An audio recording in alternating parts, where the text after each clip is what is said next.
Hi there, Nathan here from Tennis Fitness, and thanks for joining me for this webinar on tennis excuses. So you can see up on the screen there, you give you a bit of an idea about what we're going to be covering today in this webinar. So really what I want to get you to do out of our time together, it's help you maybe create some awareness on some things that you need to do better, and then B, give you some solutions to them. Simple.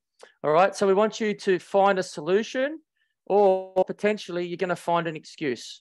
So generally when we're placed with a challenge or a hard situation, we're either going to do one or two of those things. We're going to either go, okay, how do I get out of this, or how do I best deal with it? Or we're going to find an excuse to get out of it as quick as we can.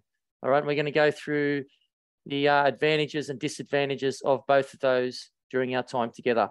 So let's get into it. All right, so let's first look at what is a tennis excuse. Well, I've got a couple of different options for you here, coming up with an easy option to get out of a challenging situation. So it could be anything that's a challenge that you feel is getting you out of your comfort zone, or something that you want to just get over and done with as quick as you can. But more often than not, finding an excuse to end that situation or to get out of as quick as you can, more often than not, isn't the best solution for us or the best option for us. So we need to be aware of what the best option is. And sometimes it just means just hanging in there a bit longer or doing things a bit different in order to get us the best option to get out of it or to learn from the process as well. So coming up with an easy option to get out of a challenging situation, blaming someone or something to take the focus off you or your performance. Blaming someone or something to take the focus off you or your performance. This is a very common one. And, you know, a lot of professional tennis players do this as well. It's almost like a pressure release for them, or it's they're just trying to scream at their box or say something about their opponent just to try and deflect some of the pressure. But ideally, we don't want you to do that. We want you to deal with it different ways. There's different ways we can approach these challenging situations. So some common excuses. And when I'm reading through these now, really what I want you to do is just have a think about if you've ever used any of these yourself, or possibly you're using them regularly. I'm definitely not here to judge anybody.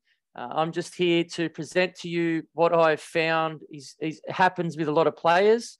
And to be honest with you, I catch myself doing these at times as well. And it's one thing that I'm very conscious of, is trying to find a solution over an excuse. And that's all I'm trying to share with you today. So the weather, it's so windy, or it's so hot, or it's cold. Yeah, so looking to blame that or use that as an excuse for how you're performing, or to try to divert pressure away from the situation. Cheating.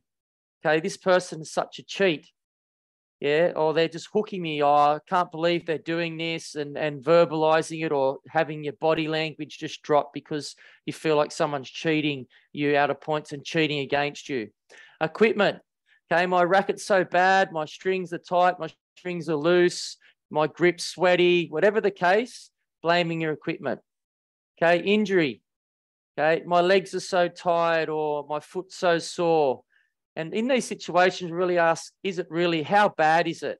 And is it bad enough to stop? If it is, you stop. That's fine. That's not excuse. That's more of like a reason. And the difference is, an excuse is like, I could keep going, but the easiest option in this situation is to say my foot's really bad, or to say I just can't go on because I'm so fatigued.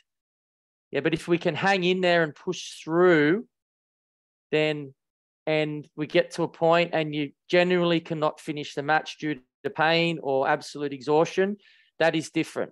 So asking yourself, is it really that bad? Okay, physical. So I'm so tired, I can't carry on. There's a good chance in this situation your opponent's going to be tired as well. Yeah, you're playing a match. If you're in tournaments, you've generally might have played a couple of games matches in a day, and you're a bit fatigued. Your opponent's going to be in the same boat. This is a great opportunity for you then to step into that situation, physically challenge yourself, to even just say to yourself, just hang in there as long as you can. I want to see what my limit is, rather than just going, I'm so tired, I'm so tired, I'm so tired. It's a big difference when we shift our mindset like that. Time. Okay, people use time as an excuse. So I'm so busy, I cannot get my fitness training done, or I can't get my recovery done. I've got something else I need to get done first, or I just don't have time to do it because I'm so busy. If you want it enough, you're going to do the important things. You're going to do the things that are pushing you towards your goals, not missing out on the things that are going to pull you away from your goals. So not doing them will move you away from your goals. The blame game, and this is, to be honest with you, this is my least favorite. Okay, blaming others as a way out, whether it's a coach, a parent, a trainer, grandparents, whoever it is that's there supporting you, blaming them, it's disgraceful. You should not do it.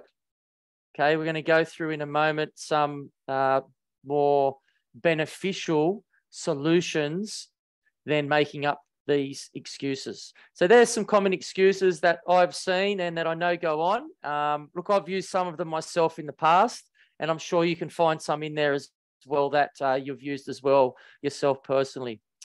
So what we want to do is we want to find a solution. First of all, that needs to be our mindset, shifting it from finding an excuse to finding a solution. Then if we give our solution and we keep trying it and we lose the match, or you genuinely really don't feel well enough to finish and you stop, it's totally different. First, we find a solution, we stick with it, we work at it, we try different things that we to make the situation better or to get through it as best we can.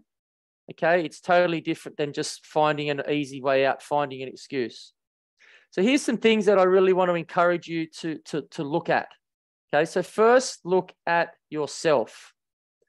So whenever you're placed in a challenging situation and you're looking for a way out, what do? You feel pressure.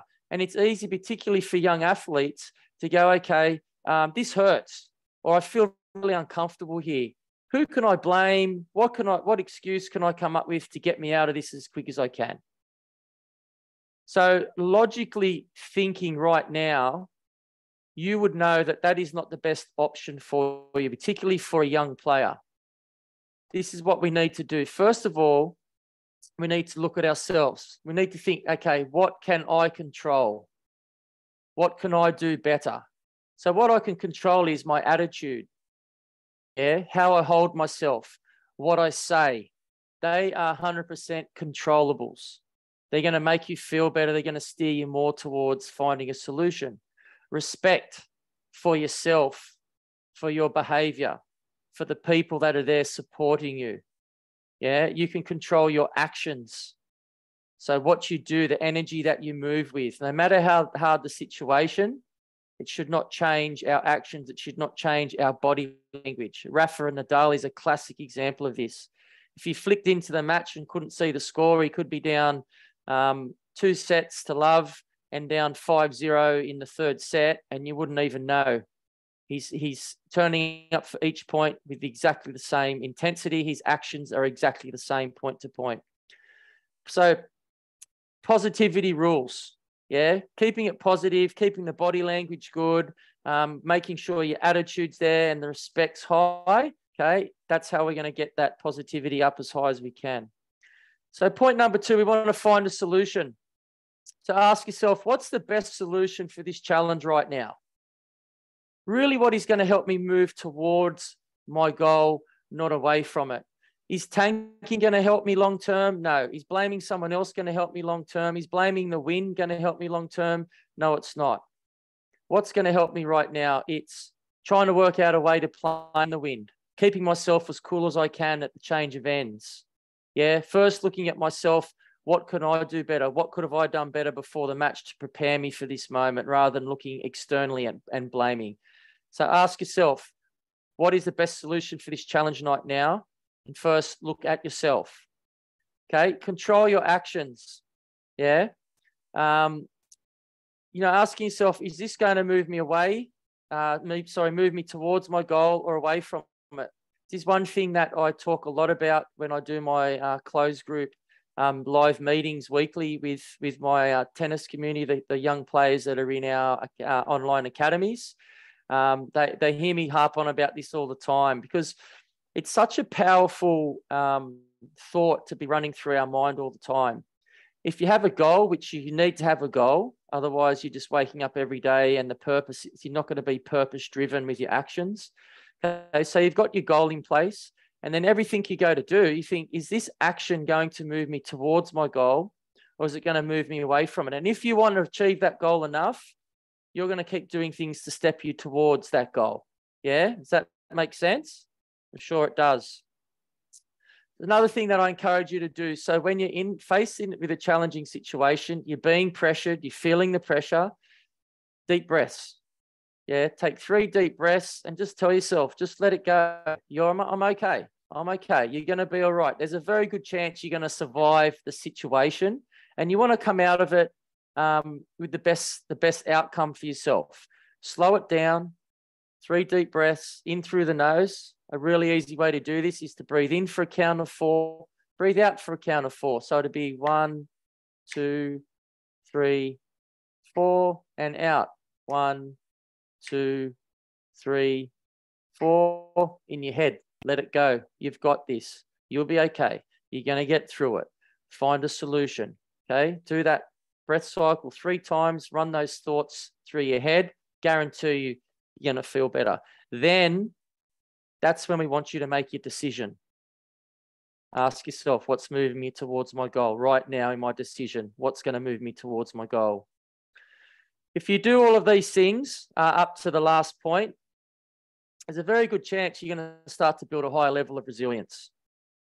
So what is resilience? So it's placing yourself in challenging situations. If you don't get in challenging situations and you are not uncomfortable, your resilience is not going to shift, because there's no way that your body and your mind and physically you can adapt if you're not being challenged.